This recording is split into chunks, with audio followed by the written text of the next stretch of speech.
Time now for the Morning Rush. And we'll start with Kristen Curry. Kristen? Good morning. We'll start with the next big weather maker. We're in between storms. So as of today, we just have a few spotty showers to watch for over southern Colorado and our northern mountains. Coverage and intensity, nothing really to write home about. I don't expect anything in the way of significant accumulation. Just a good amount of sunshine with some high clouds mixed in over the metro area. Adam? As you get ready to head out the door this morning, we're following the day's top local stories. We'll start with Sarah Yingling.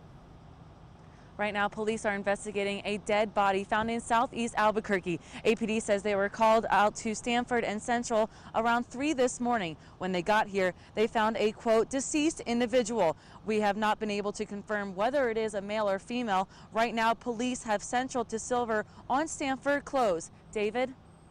And happening tomorrow night, Rio Rancho City councilors will look at rehiring a controversial company to catch speeders. The city's original contract with the company Redflex ended in December 2016 to operate the red light cameras. Now those have since been shut off and will now be replaced by 8 speed vans. Under the old program, a city spokesperson told News 13 that 35,000 citations for red light runners went unpaid, totaling $4 million. Councilors are hoping the new system will keep drivers safe. Crystal? We'll have more on the fees on that coming up in the 5 Facts. On to other news this morning. Senate Democrats right now taking the stage in a last-ditch effort to sink Betsy DeVos's nomination as Education Secretary. Democratic lawmakers held a marathon floor debate throughout the entire night, arguing the billionaire donor lacks basic knowledge of American schools. Now, 2 GOP senators have already said they would vote against her nomination. If there's a 50-50 vote, the VP would be forced to cast a tie-breaking vote to get her passed, making history. This morning, a man who Albuquerque police say stole 5 snowboards from REI is still on the run, and they're asking for your help. Surveillance pictures show the guy entering the store yesterday, grabbing a basket and walking out with $3,000 worth of merchandise. If you recognize him, you're asked to call Crime Stoppers. A bicyclist is recovering this morning after getting hit by a state police officer. State police say it happened near Jefferson and Masthead Northeast. They say the bicyclist was going southbound in the northbound bike lane when he was struck. The bicyclist went to the hospital with non-life-threatening injuries. Kristen?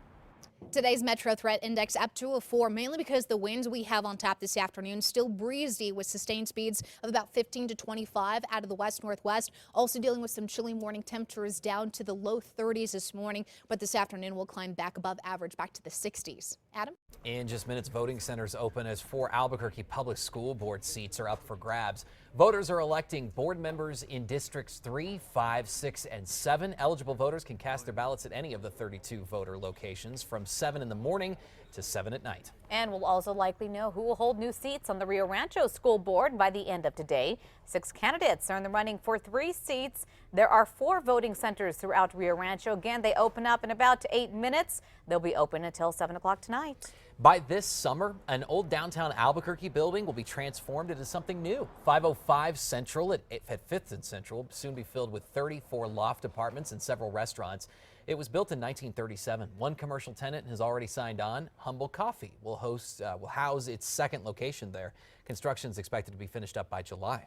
Okay, listen to this story. 2 mountain lions that got a little too close to middle school in Durango have a new home this morning. The mountain lion was caught on Saturday. This after students and teachers found a deer carcass on school grounds. Turns out she was getting food for 2. Her cub was found the night before. A spokesman with Colorado Parks and Wildlife in Durango tells the Durango Herald both were driven west and released near the Utah state line.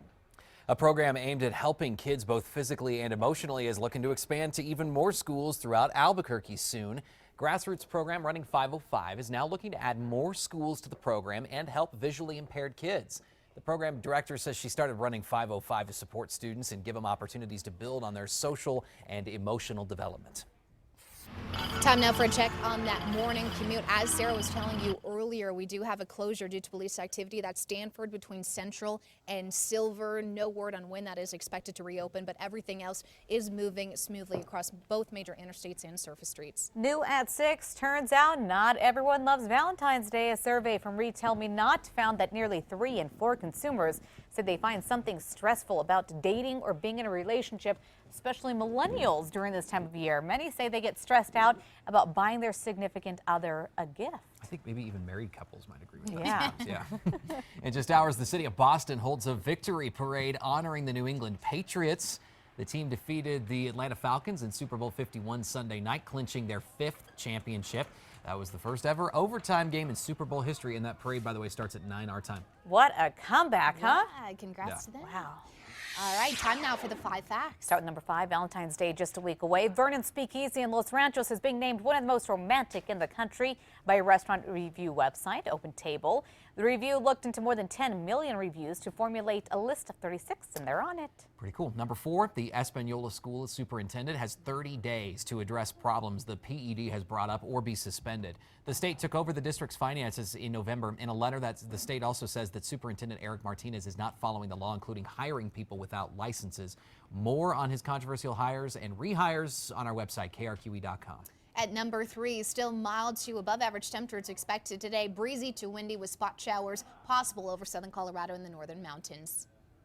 On to number 2 this morning, Rio Rancho lawmakers expected to vote soon on a new version of their program to slow down speeders. Rio Rancho recently ended its contract with Redflex for red light cameras, but this time the city is looking at only using 8 speed vans. According to the Rio Rancho City website, violators caught speeding by the mobile units will face a $100 fine. That Rio Rancho City Council meeting set to take place tomorrow night at 6. On to number 1 now. Happening today, a 3-judge panel will determine whether a district court judge's order blocking President Donald Trump's ban will remain in place. Trump's executive order bars citizens and refugees of 7 Muslim-majority countries for several months, some indefinitely. A Washington state federal judge suspended key parts of the order. 2 attorneys general are now backing that judge. The DOJ even got involved, urging the courts to lift the judge's halt.